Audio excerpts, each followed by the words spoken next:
So this is the main hub area. Gem crafting is back. This is the person that you talk to, and they do like the upgrading for all the stuff. But what's nice is that you can actually unsocket things without destroying them.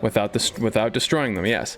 So that you keep them, which is just kind of nice. You can also add sockets to your items if you so desire.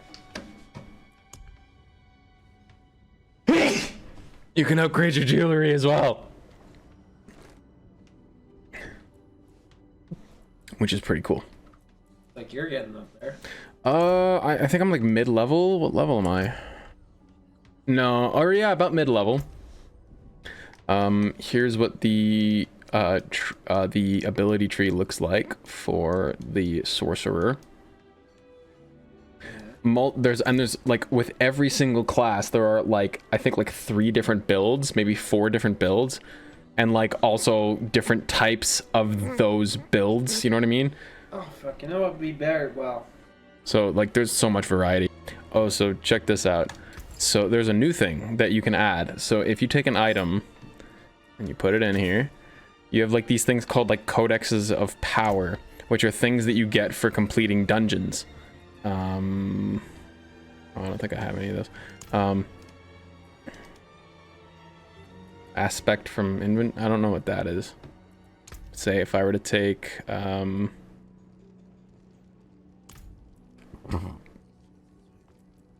do that. Now this dagger becomes legendary, and it does an extra thing for me, but you need, you know, a certain amount of money and certain materials to do it.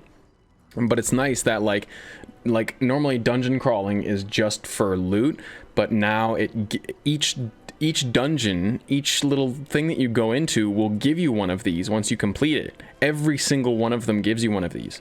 So there's always a good reason to do it, because then you can take that aspect and put it on one of your items. Shit, there's a lot more in this one than there actually was in the third one. There's a lot more content. Yeah, it's really nice. They also introduce mounts, so you can, there's like a side quest you can do, I think. I'll say it again, this seems like a big game. Yeah, apparently the story, just the core story, would take about 40 hours. And then the end game takes about 50 hours. So completing the story is the halfway point, which is just crazy. And then there's the alchemist. This is the person you talk to upgrade your healing potion. So instead of, you know, my healing potion heals 80 life and then 35% of maximum life over 3 seconds. And then the next one after that will heal 141 and so on, and it just keeps going up. So you got 3 different types of cards. We got gold, we got red dust, which is like a PvP thing, I guess, and then obols for the curiosity vendor, meaning like the gambler guy. You give him that currency to roll the dice on a random item. New mechanic in this as well, consumables, elixirs, which you can also craft, which is really, really cool. I'm super into how much crafting you can do. I haven't used any of these yet because I don't know. Saving it for like a boss or a devil. I just forget. I should be using them because they last a long time. So, and they boost your experience gaining. They also took a page from The Witcher and made it so that you can take crafting items to make other crafting items, which is a nice touch. Always useful, always a fun thing to do if you really need an item. You can really spend a lot of time in the hub here, going from different vendors and, you know, getting what you need and stuff, which I really appreciate. Yeah, honestly, I'm very impressed with this game, and I just did the next story beat, and it was pretty engaging. Not like amazing, but it was engaging. It wasn't like really shitty. Like it wasn't like Diablo 3 where you have a villain who's constantly threatening to kick your ass, and then when you fight them, you kill them in 2 seconds. It's not like that. It's like you're observing somebody else being threatened, and at least so far. Oh, so it's on par with, like I said, the story in the first game is great, but the story is good enough. It's like that level, right? Yeah, it's not bad. It's not bad at all. Everybody agrees that Diablo 3 was fucking god awful, just so shitty. Gameplay was okay, but my god, was it mindless and boring at times. Like, you did not give a flying fuck about anything. Whereas this game, I'm finding myself actually challenged. Like, there's moments of actual, like, tenseness where I'm having to heal, I'm having to run away and think quickly. That makes it so engaging, and the game, it makes it so much better having that. I mean, I was fighting a boss with a guy that I partied up with just randomly, some rando. And we died on a boss twice. No, once. We died once. But like, still, we died to an early game boss. It was very, very difficult. So, you know, like, praises to Blizzard, man. This game is really, really fun. I like the world map. That's way better done here. Look at how big it is, dude. And it's fully open world. It's not like, you know, open world zones. It's like every place connects to the next place. Which I really, really like.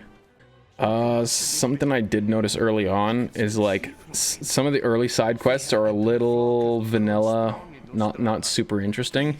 But then there's a couple of them that are actually kind of gripping and have twists in them.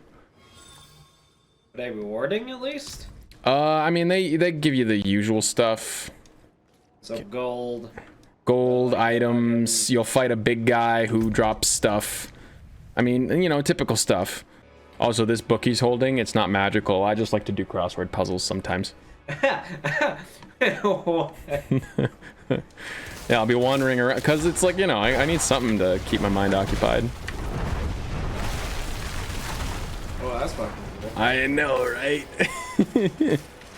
Recognize these guys from the fucking from the first one? I always like that spell.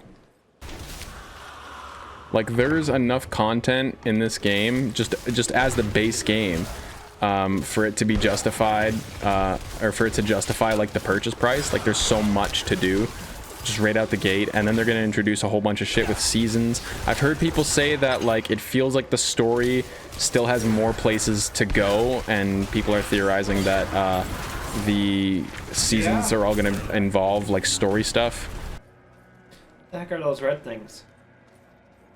Oh, these are your health potions.